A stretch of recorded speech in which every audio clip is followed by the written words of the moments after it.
Good evening to you. Eric Weisfeld here at the WNBF First Alert Desk on a Friday evening. Hopefully you're having a great night. Let's take a look at some of the stories we've been working on for you today and tonight on WNBF News.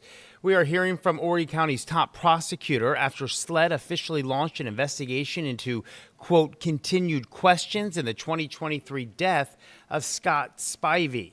SLED launched their investigation just 2 days after a deputy chief within the HCPD abruptly resigned, and we now know that officer, Brandon Strickland, is at the center of this SLED investigation and is accused of, quote, misconduct. Now, it is important to note that SLED says they're not reopening the investigation into Scott Spivey's death, but rather launching a new one into how Strickland handled the investigation. So for some background for you, Spivey was shot and killed in September of 23 near Camp Swamp Road. No charges were filed in that case. 15th Circuit Solicitor Jimmy Richardson says he believes the investigation will be transparent, and he says it's important to remember an investigation doesn't automatically mean Strickland did something wrong. So he's asking for patience. He says his office recused themselves from the original case to make sure there were no questions on the validity of the results. And he says his department will do the same this go around. Richardson says it's not uncommon for departments to pass cases to one another. He says a lot of it has to do with maintaining public trust in the legal system. A North Myrtle Beach bar's federal lawsuit against the city receives a big win. The federal appeals court reversed a lower court's decision yesterday regarding loud music played at the Sky Bar on Main Street.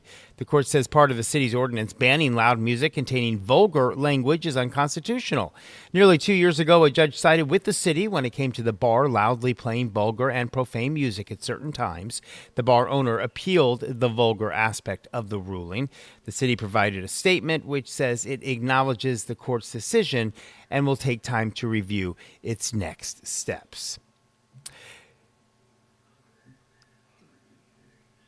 We have more on the investigation that could impact other cases actually, no, we're not going to that yet. We are going to our Horry County averaging around 6 missing person cases a day.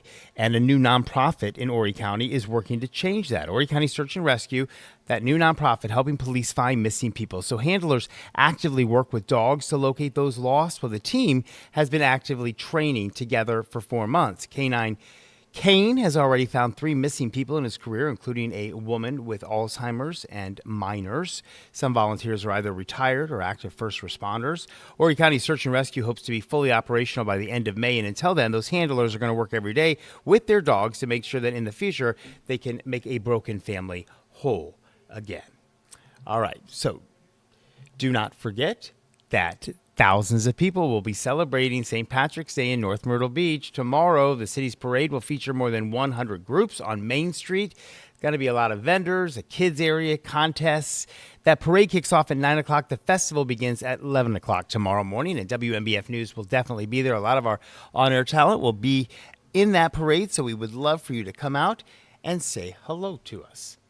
Let's take a look at the forecast, and I can tell you tomorrow is going to be perfect for a parade. High of 80 degrees, sunshine. Now, Sunday is a completely different story. We're looking at the potential for really strong storms and a high of about 77 degrees. And then your St. Patrick's Day on Monday, about 66 is your high there. Beautiful days ahead, though, in the week of next week with mid to low 70 temperatures and lack of rain and storms for the most part. So Sunday is the day you definitely want to look out for. And it may be a good day to maybe go catch a movie or just hang out on the couch.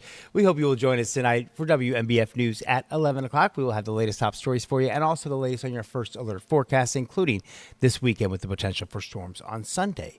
Enjoy your evening. We'll see you back here tonight on WNBF News at 11. I'm not sure.